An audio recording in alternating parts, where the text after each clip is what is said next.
Quickly shifting our focus to our next breaking update as the Prime Minister attends the day 2 of the G20 summit. The Rome Declaration will be reflecting India's concern on climate change, including climate finance, technology transfer, sustainable lifestyles.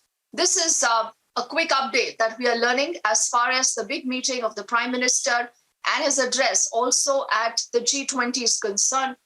He later, remember, is headed straight to Glasgow, which is going to be looking at the big COP26 summit. The entire focus is on climate change, the threat that it really brings forward, and what is it that the world together should be doing together as one. Abhishek has been getting us all the insight, and he joins us right now on the broadcast. Abhishek, the story moving very fast. A lot of updates are coming to us that essentially do indicate that somewhere the so-called developed world will also have to take responsibility, Abhishek. They will also have to answer whether they're willing to technology transfer, whether they're able to finance the developing countries to be able to fight challenges of global warming.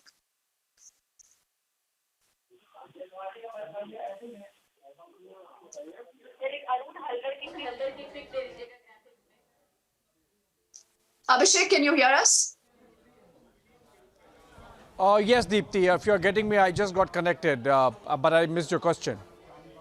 Yes, Abhishek, I want to ask you that what is it today that India is going to be expecting of the world, the so-called developed world that actually is not willing for technology transfer, not even willing to finance, helping the other countries deal with the threat of global warming?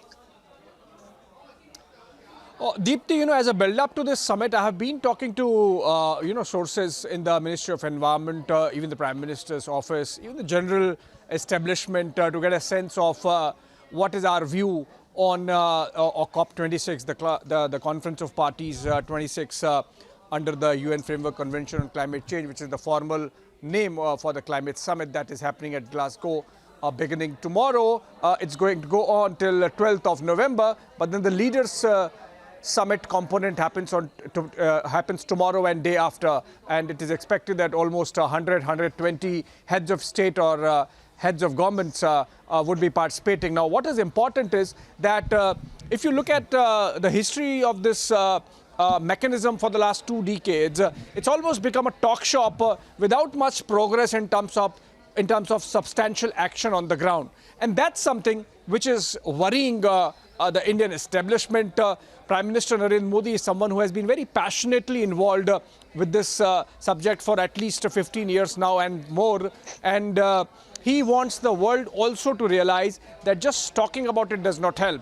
So whether it is about setting the temperature limit in terms of reducing it to below pre-industrial levels by 2 degrees centigrade or 1.5 degrees centigrade, India would want that this time a commitment should come from the world community as a whole, which includes India, obviously, but more so the developed world because they have been bigger polluters per capita.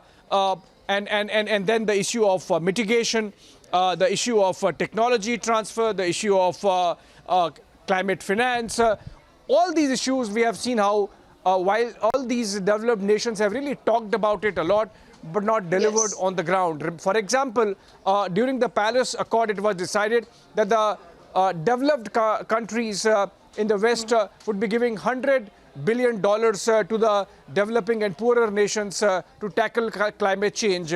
But that even that meager fund has not come. Compared to that with India, India set a target of 175 gigawatts of renewable energy under the Paris Agreement, and we have already tripled it by up to 450 gigawatts by 2030, which is our time limit given.